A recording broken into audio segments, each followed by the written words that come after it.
Hi friends, मैं are K Yadav ray of success coaching Saharsa Islamia Chowk से आज फिर आप लोगों के बीच केमिस्ट्री में मोल कॉन्सेप्ट के आगे का जो टॉपिक जो बचा हुआ है वो लेकर के आया हूँ और आशा करता हूँ कि आप पहले जो मोल कॉन्सेप्ट में जो हमारा पहला वीडियो है वो आपको अच्छे तरीके से समझ में आया होगा। तो चलिए हम लोग बात करते हैं मोल कॉन्सेप्ट पर। लेकिन उससे पहले यदि अभी तक आप लोग हमारे चैनल को सब्सक्राइब नहीं किए हैं तो सब्सक्राइब करें चैनल को, ताकि आपको साइंस में नए तरीके से नए चीज़ों को आपके सामने हम लाते रहेंगे और आपको काफ़ी कुछ सीखने का मौका भी मिलेगा, एक्सप्लेनेशन के साथ, न्यूमेरिकल के साथ और ऑब्जेक्टिव के साथ। तो चलिए हम लोग बात करते हैं मोल कॉन्सेप्ट में आगे का टॉपिक। तो हम उस दिन बताए थे कि मोल कॉन्सेप्ट में ध्यान दीजिए कि मोल का डिफिनेशन क्या होता है। मोल के बारे में बताए थे कि किसी पदार्थ के 1 ग्राम अणु में या किसी तत्व के 1 ग्राम परमाणु में या किसी आयन के 1 ग्राम आयन में उपस्थित अणु, परमाणु या आयन की संख्या जितनी होती है उसको हम लोग 1 मोल कहते हैं और वो संख्या 6.022 गुना 10 पर पावर 23 इतना होता है, जिसको हम लोग एवोगाड्रोज नंबर भी कहते हैं। एवोगाड्रोज नंबर भी कहते हैं, एवोगाड्रो संख्या भी कहते हैं। ध्यान दीजिए 6.022 गुना 10 पर पावर 23 को एवोगाड्रो संख्या कहते हैं और 1 मोल किसी भी पदार्थ में अणु, परमाणु या आयन की संख्या 6.022 गुना 10 पर पावर 23 ही होता है। तो चलिए ध्यान देते हैं, आगे की तरफ लोग बढ़ते हैं।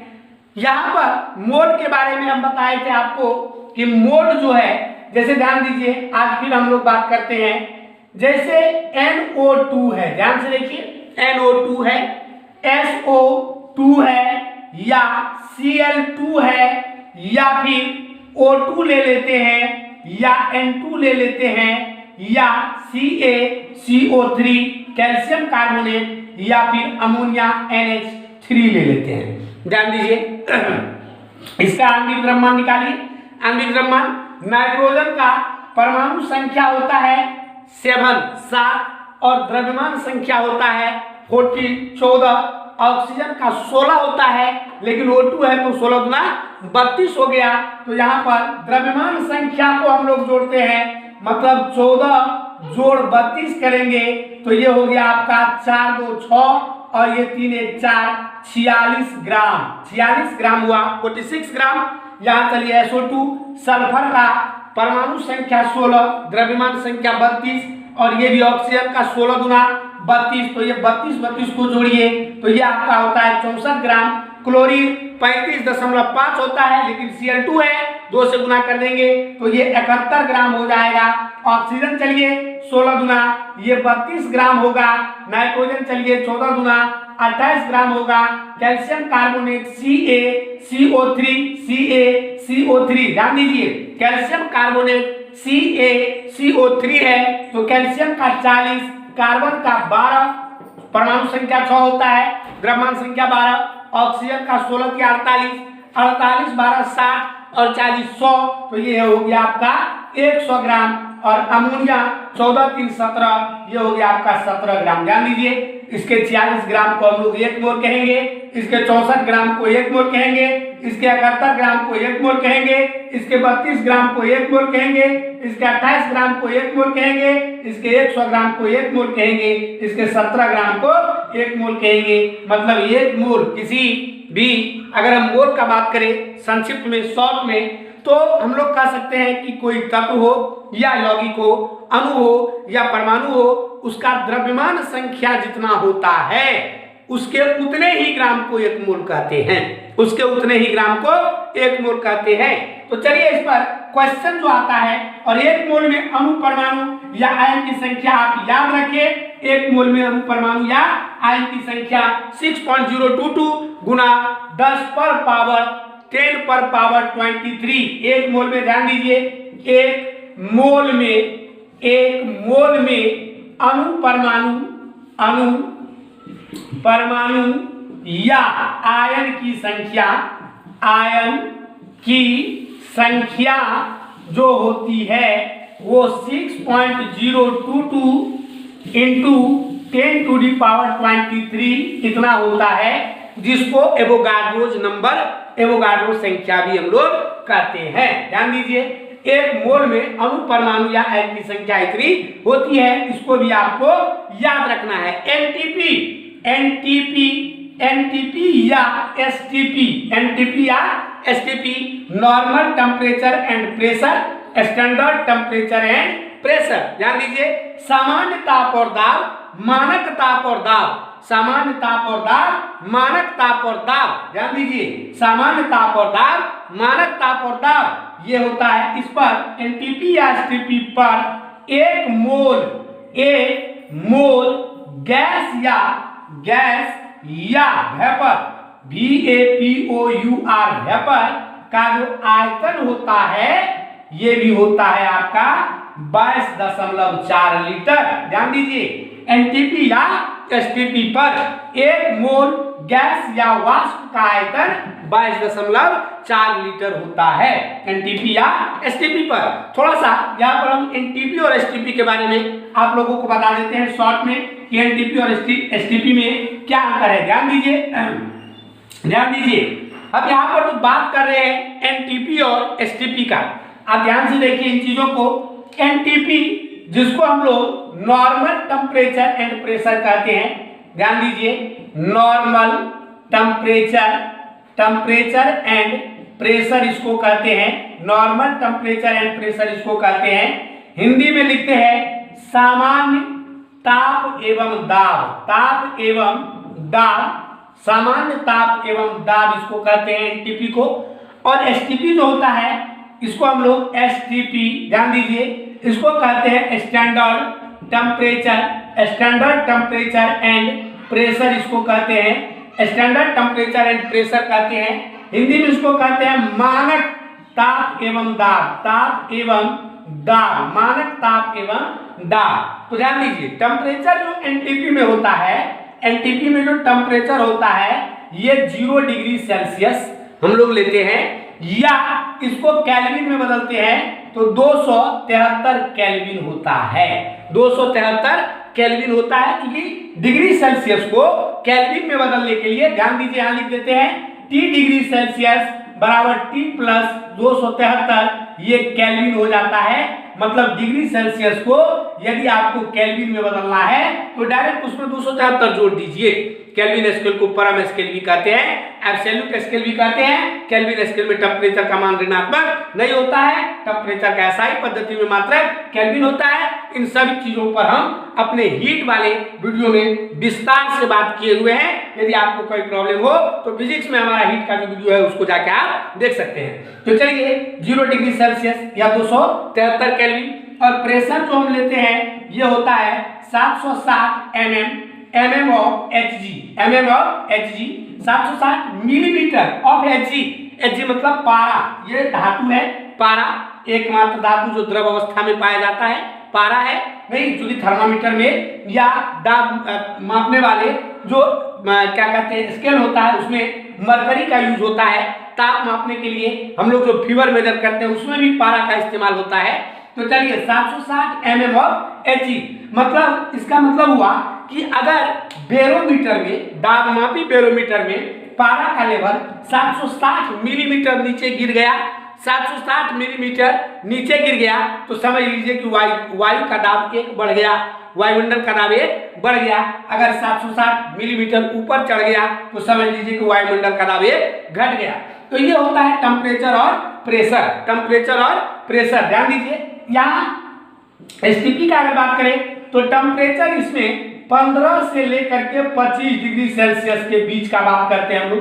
15 से 25, बहुत किताब में 15, कुछ किताब में 25 भी लिखता है, या कुछ किताब में रूम टेम्परेचर, कमरा का ताप, इसको लिखता है। लेकिन प्रेशर जो होता है ये 760 mm ऑफ Hg इसमें भी होता है। ध्यान दीजिए, एक बात गौर कीजिए कि टेम्परेचर में एनटीपी और एसटीपी में थोड़ा सा अंतर है। एनटीपी और एसटीपी में टेम्परेचर में थोड़ा सा अंतर है। एनटीपी और एसटीपी में टेम्परेचर में थोड़ा सा अंतर है। इस बात को आप ध्यान से देखिए कि टेम्परेचर में थोड़ा सा ही लेकिन अंतर तो है। टेम्परेचर में थोड़ा सा ही लेकिन अंतर तो है। तो चलिए आगे बढ़ते हैं। इसको और स्केल में लिख सकते हैं। जैसे 76 मिलीमीटर है तो इसको मिलीमीटर को अगर मिली मतलब 10⁻³ तो यहाँ हम 0.76 मीटर ऑफ एचजीबी इसको लिख सकते हैं। या सेंटीमीटर में करेंगे तो 100 से गुना कर देंगे तो ये हो जाएगा 76 सेंटीमीटर ऑफ एचजीबी इसको हम लोग लिख सकते हैं। तो चलिए ध्यान दीजिए। अब हम एनटीपी और एसटीपी के बाद जब आगे बढ़ते हैं टेम्परेचर में थोड़ा सा अंतर हम लोगों को देखने के लिए मिला है। तो यहाँ पर हम लोग पढ़ने के लिए इंटर तक के बुक में, मैट्रिक के बुक में या कंपटीशन का जो गाइड है तो कुछ गाइड में डायरेक्ट ये लिख दिया हुआ है। देखिए ध्यान से कि एनटीपी या एसटीपी पर एक मोल गैस या वेपर का आयतन जो होता है ये 22.4 लीटर होता है। जबकि प्रेशर देखिए कांस्टेंट था। एनटीपी और एसटीपी में टेम्परेचर थोड़ा सा अंतर है। तो जरा सोचिए कि यदि टेम्परेचर में अंतर है तो क्या एनटीपी और एसटीपी दोनों पर आयतन इतना होगा? ये बात रियल में सही है। बॉयल का नियम आपको पता होगा कि V डायरेक्टली प्रोपोर्शनल टू जो T है ये चार्ज का नियम है हमारा। और बॉयल का नियम आपको V डायरेक्टली प्रोपोर्शनल 1/P ये बॉयल का नियम था। ये बॉयल्स का नियम था और ये चार्ल्स का नियम है कि V directly proportional to T। ये चार्ल्स का नियम कहता है एट कांस्टेंट P। यहाँ पर एट कांस्टेंट P लेते हैं, प्रेशर कांस्टेंट हम रखते हैं। तो ये हमारा नियम कहता था चार्ल्स का कि यदि टेम्परेचर को बढ़ाते हैं तो वॉल्यूम बढ़ता है।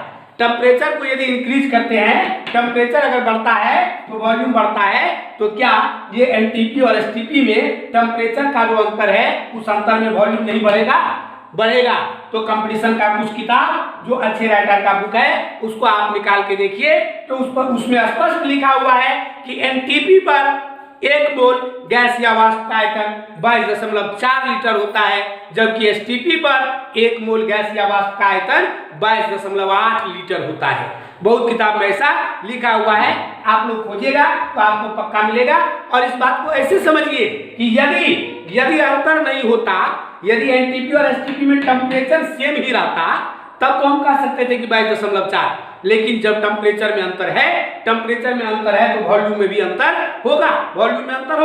हालांकि ये अंतर बहुत कम का है, इसीलिए जब न्यूमेरिकल सॉल्व करते हैं तो 22.4 लीटर ही लेकर के हम लोग चलते हैं। लेकिन यहाँ पर इस बात को आप विशेष रूप से समझ लीजिए कि आयतन एनटीपी में और एसटीपी में 22.4 और 22.8 लीटर होता है।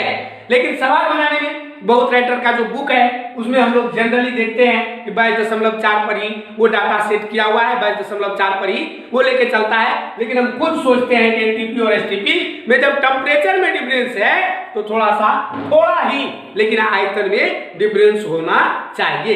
तो चलिए हम लोग बात करते हैं आगे मोल कंसेप्ट में। अब हम लोग बेसिक क्वेश्चन पर चलते हैं, बाद में आपको बॉयल्स और चार्ल्स का नियम भी हम बताएंगे डिटेल में। तो चलिए यहाँ पर जो मोल कॉन्सेप्ट का बेसिक क्वेश्चन है जिसको हम लोग टाइप 1 कहते हैं, ध्यान दीजिए। टाइप 1 का जो मोल कॉन्सेप्ट का क्वेश्चन है बिल्कुल आसान है, जो आईटीआई पॉलिटेक्निक में बहुत बार पूछा जा चुका है। देखिए आपको क्वेश्चन क्या रहता है, ध्यान से देखिए। आपको क्वेश्चन देगा कि 5 मोल अमोनिया NH3 का द्रव्यमान क्या होगा।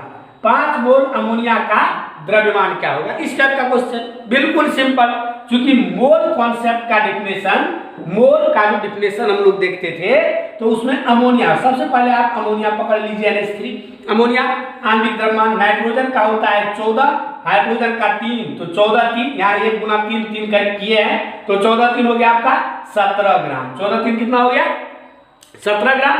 तो चलिए ध्यान दीजिए 17 ग्राम को हम लोग 1 मोल कहते हैं। अब उल्टा के लिखिए कि 1 मोल NH3 अमोनिया बराबर हम लिखेंगे 17 ग्राम। इसीलिए 5 मोल अमोनिया 17 गुना 5 कर दीजिए 85 ग्राम, इसका आंसर हो गया। ये हुआ आपका पहला टाइप का क्वेश्चन। पहला टाइप का क्वेश्चन ध्यान दीजिए, 5 मोल अमोनिया का द्रव्यमान क्या होगा। इस टाइप का भी क्वेश्चन परीक्षा में बहुत बार आ चुका है। चलिए आगे बढ़ते हैं, दूसरे क्वेश्चन की तरफ हम लोग देखते हैं। ध्यान दीजिए, टाइप 1 में ही कई प्रकार का क्वेश्चन है जो आपको बार बार आ रहा है। तो ध्यान दीजिए, अभी हम टाइप 1 में ही आपको लेके चलते हैं। टाइप 1 में ही अलग अलग टाइप का जो क्वेश्चन है घुमा फिरा के उस पर हम लोग बात करते हैं। ये तो था कि 5 मोल अमोनिया में, ये तो 5 मोल अमोनिया में। अब ध्यान दीजिए, यहाँ पर यदि आपको क्वेश्चन आ जाए, यदि क्वेश्चन आपको आ जाए कि 10 ग्राम कैल्शियम कार्बोनेट में, 10 ग्राम कैल्शियम कार्बोनेट में ग्राम अणुओं की संख्या क्या होगी। ग्राम अणुओं की संख्या, ग्राम अणुओं की संख्या क्या होगी। ध्यान दीजिए, 10 ग्राम कैल्शियम कार्बोनेट में ग्राम अणुओं की संख्या क्या होगी। ऐसा क्वेश्चन यदि आ जाए तो ये क्वेश्चन जब आता है तो स्टूडेंट कंफ्यूज कर जाता है, क्योंकि यहाँ अणु लिखा हुआ है, वो खट से अणु निकालने का कोशिश करने लगता है, लेकिन ग्राम अणु लिखा हुआ है। ग्राम अणु, ग्राम परमाणु और ग्राम आयन का मतलब मोल होता है। इस क्वेश्चन को हम दूसरे तरीके से लिख देते हैं। लिखने का तरीका इसका हो सकता है कि ये 10 ग्राम कैल्शियम कार्बोनेट में मोल की संख्या, मोल की संख्या, मोल की संख्या मतलब कितना मोल, 10 ग्राम कैल्शियम कार्बोनेट कितना मोल हुआ, ये हुआ क्वेश्चन। एक्चुअल इसका मीनिंग यही हुआ। लिखने के लिए स्टूडेंट को थोड़ा सा सोचने के लिए इस टाइप से ये लिखा जा सकता है। तो चलिए सीधा सी बात है, कैल्शियम कार्बोनेट है आपका CaCO3, आणविक द्रव्यमान कैल्शियम का निकाल लीजिए। ये 40 हुआ, कार्बन का 12 हो गया, 16 किया, या 48 हो गया, जोड़ दीजिए, ये 100 ग्राम हुआ, ये 100 ग्राम हुआ, और 100 ग्राम को हम लोग कहते हैं 1 मोल। 100 ग्राम को क्या कहते हैं, 1 मोल। ध्यान दीजिए, हम एक एक नियम से क्वेश्चन बनाते हैं, थोड़ा सा ध्यान दीजिए। यहाँ लिखेंगे 100 ग्राम कैल्शियम कार्बोनेट CaCO3 बराबर 1 मोल, इसीलिए कितना 10 ग्राम बराबर कितना हो जाएगा 1/100 गुना 10 कीजिए, ये 0 इससे कट गया, 0.1 मोल इसका आंसर हुआ, या 0.1 ग्राम अणु हुआ। समझ गए। तो इस टाइप से भी आपका क्वेश्चन आ सकता है, पूछ सकता है। चलिए आगे बढ़ते हैं, ध्यान दीजिए। इसके बाद आपका जो क्वेश्चन है सो मोल कॉन्सेप्ट में जो बेसिक क्वेश्चन जनरली पूछा जाता है, तो बेसिक में क्वेश्चन में आपको ये दिया जा सकता है। ध्यान दीजिए, हम अगला क्वेश्चन लेते हैं मोल कॉन्सेप्ट में, टाइप 1 में ही जो अगला क्वेश्चन है उस पर हम लोग बात करते हैं। तो ध्यान दीजिए, टाइप 1 का पहला क्वेश्चन है आपका कि आपको दे देगा 11 ग्राम, ध्यान दीजिए 11 ग्राम CO2 में अणुओं की संख्या क्या होगी। 11 ग्राम CO2 में अणुओं की संख्या, 11 ग्राम CO2 में अणुओं की संख्या क्या होगी। ऐसा क्वेश्चन मान लीजिए आपको आ गया कि 11 ग्राम CO2 में अणुओं की संख्या क्या होगी। यह सब एकदम बेसिक क्वेश्चन है, इसमें कुछ नहीं है, एकदम आसान है बनाने में भी।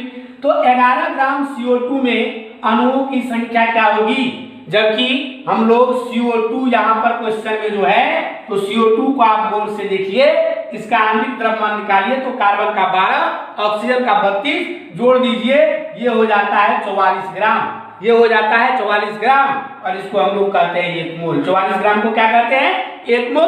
तो चलिए लिखते हैं कि 44 ग्राम CO2 में 6.022 10⁻23 इतना मॉलिक्यूल्स अणु हुआ, इसीलिए 11 ग्राम। एक ही नियम से, इसीलिए 11 ग्राम में तो क्या हो जाएगा बोलिए, 6.022 गुना 10⁻23 बटे 44 इंटू 11, ये 4 से इसको काटिए 1.505 इंटू 10⁻23, इतना अणु आपका आंसर आ गया। तो ध्यान दीजिए, इस तरीके से ये क्वेश्चन 11 ग्राम CO2 में अणुओं की संख्या क्या होगी, तो इस तरीके से हम लोग इसको निकाल दिए। 1.505 गुना 10⁻23, इतना अणु 11 ग्राम CO2 में निकल गया, 11 ग्राम CO2 में निकल गया। ध्यान दीजिए, आराम से क्वेश्चन को समझिए। 11 ग्राम CO2 में अणुओं की संख्या क्या होगी, ये क्वेश्चन है। 11 ग्राम CO2 में अणुओं की संख्या क्या होगी। तो चलिए आगे बढ़ते हैं। ये क्वेश्चन को आप लोग देख लिए, क्वेश्चन कैसा था, चलिए थोड़ा सा क्वेश्चन को यहाँ पर हम घुमाते हैं। क्वेश्चन को देखिए, थोड़ा सा क्वेश्चन को हम घुमा रहे हैं कि आपको और किस तरीके से क्वेश्चन एग्जाम में आ सकता है। जैसे एक क्वेश्चन यहाँ पर हम लेते हैं, ध्यान से आप देखिए कि 6.022 गुना 10 टू दी पावर 25 25 6.022 गुना 10 पर पावर 25 अणु अमोनिया का द्रव्यमान क्या होगा? द्रव्यमान क्या होगा, ऐसा भी क्वेश्चन आ सकता है और कंपटीशन में आता है। ध्यान से देखिए 6.022 6.022 10 पर पावर 25 अणु अमोनिया का द्रव्यमान क्या होगा। अगर ऐसा क्वेश्चन आता है तो सबसे पहले हम लोग लेते हैं अमोनिया को, NH3 को, अमोनिया, और ये 14 और 3 हाइड्रोजन 1 गुना 3, तो 14 3 17 ग्राम जो होता है उसको हम लोग 1 मोल कहते हैं। और 17 ग्राम को जब 1 मोल कहते हैं तो 17 ग्राम में 6.022 गुना 10 पर पावर 23 इतना अणु होगा। चूंकि 1 मोल में इतना अणु होता है तो चलिए इसी को उल्टा के लिखिए कि 6.022 गुना 10 टू दी पावर 23 इतना अणु का द्रव्यमान पता है 17 ग्राम। इतना अणु का द्रव्यमान पता है 17 ग्राम, इसीलिए 6.022 गुना 10 पर पावर 25 नहीं 25 इतना अणु का द्रव्यमान कितना होगा? 17/6.022 गुना 10 पर पावर 23 अब गुना करेंगे, यहाँ जो है एक ही नियम है तो 6.022 गुना 10 पर पावर 25। ध्यान दीजिए, गुना कर दिए तो अब यहाँ देखिए ये इससे कट गया, 25 है 23 है, 23 को 0 यहाँ कट जाएगा, 2 को बचेगा, मतलब यहाँ ये कट के 100 बचेगा, इसको काट देते हैं तो ये कितना हो गया? 17 गुना 100 बराबर आपका हो गया 1700 ग्राम। कितना आंसर आ गया? 1700 ग्राम। 1700 ग्राम केजी में पूछता तो 17 केजी, मतलब 6.022 गुना 10 पर पावर 25 अणु अमोनिया का द्रव्यमान अगर पूछता है तो हम लोग कहेंगे 1700 ग्राम या 17 केजी। 1700 ग्राम या 17 केजी। ध्यान से समझिए क्या किए हम, कुछ नहीं किए। अमोनिया 17 ग्राम है, 17 ग्राम को 1 मोल कहते हैं, हमको पता है कि 1 मोल में इतना अणु होता है, तो इतना अणु का द्रव्यमान 17 ग्राम है। इतना अणु का द्रव्यमान 17 ग्राम है, यही से निकाले इतना अणु का द्रव्यमान 17 ग्राम, इसीलिए इतना अणु का द्रव्यमान 1700 ग्राम। ध्यान दीजिए ये इससे कट गया, जहाँ 25 को 0 है, जहाँ 23 को 0 है, 25 23 को से 23 को कट गया, 2 को बचा, मतलब 100 बचा, 17 को 100 से गुना किया 1700 ग्राम। ये आपका आंसर आपके सामने निकल के आ गया। चलिए आगे बढ़ते हैं, ध्यान दीजिए क्वेश्चन यहाँ पर मोल कॉन्सेप्ट में ये चैप्टर जो है थोड़ा सा लंबा है, क्वेश्चन कई तरीके से पूछा जा रहा है इससे। तो चलिए अब दूसरे क्वेश्चन में हम लोग चलते हैं। जैसे आपको क्वेश्चन आता है, ध्यान दीजिए आपको क्वेश्चन आएगा कि 10 ग्राम कैल्शियम कार्बोनेट में 10 ग्राम कैल्शियम कार्बोनेट में, ध्यान दीजिए ऑक्सीजन 10 ग्राम कैल्शियम कार्बोनेट में ऑक्सीजन के परमाणु की संख्या, ऑक्सीजन के परमाणु की संख्या। एकदम आसान क्वेश्चन है, भारी नहीं है। 10 ग्राम कैल्शियम कार्बोनेट में ऑक्सीजन के परमाणु की संख्या, यहाँ पर देखिए, यहाँ पर अगर लिखते कैल्शियम 10 ग्राम कैल्शियम कार्बोनेट में अणु की संख्या, ऑक्सीजन परमाणु नहीं लिखते, केवल अणु लिखते तो डायरेक्ट बनता, लेकिन यहाँ पर थोड़ा सा ये घुमाया हुआ क्वेश्चन है। तो चलिए कैल्शियम कार्बोनेट CaCO3 है, ये हुआ 40, ये 12 48, कुल मिला के 100 ग्राम होता है। ये 100 ग्राम को हम लोग 1 मोल कहते हैं। पहले हम लोग अणु निकाल लें, तो लिखेंगे चूंकि 100 ग्राम कैल्शियम कार्बोनेट CaCO3 में 6.022 गुना 10 पर पावर 23 इतना अणु होता है। 100 ग्राम में इतना अणु होता है, इसीलिए 10 ग्राम में अणु निकालिए पहले आप। 10 ग्राम में कितना होगा? 6.022 गुना 10 पर पावर 23 बटे 100, अब गुना कर दीजिए 1 मिनट। 100 ग्राम कैल्शियम कार्बोनेट में इतना अणु होता है इसीलिए 10 ग्राम में कितना अणु होगा, तो 6.022 गुना 10 पर पावर 23 बटा 100 और गुना कर दीजिए 10 से, गुना कर दीजिए 10 से, 10 ग्राम में निकाले हैं तो गुना कर दीजिए 10 से। ध्यान दीजिए ये जीरो इससे कट गया, यहाँ पर कट जाएगा तो ये 6.022 गुना ये वो जीरो घटेगा 10 टू द पावर 22, इतना अणु आपका हुआ। ध्यान दीजिए इतना अणु आपका हुआ। ध्यान से देखिए एक बार क्वेश्चन को फिर से कि 10 ग्राम कैल्शियम कार्बोनेट में ऑक्सीजन के परमाणु की संख्या, 10 ग्राम कैल्शियम कार्बोनेट में ऑक्सीजन की परमाणु की संख्या, यहाँ पर एक कैल्शियम कार्बोनेट 100 ग्राम होता है, यहाँ लिख दिए कि 100 ग्राम कैल्शियम कार्बोनेट में इतना अणु है, इसीलिए 10 ग्राम में इतना बटे 100 गुना 10 इतना अणु निकाल दिए।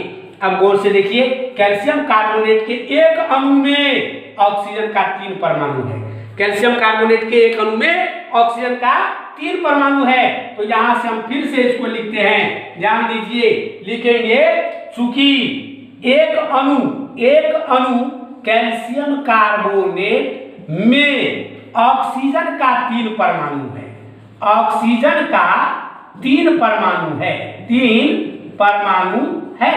एक अणु में देखिए CaCO3 में 3 गो ऑक्सीजन है, इसीलिए एक अणु में जब 3 परमाणु है इसीलिए 6.022 गुना 10 पर पावर 22 इतना अणु में कितना होगा।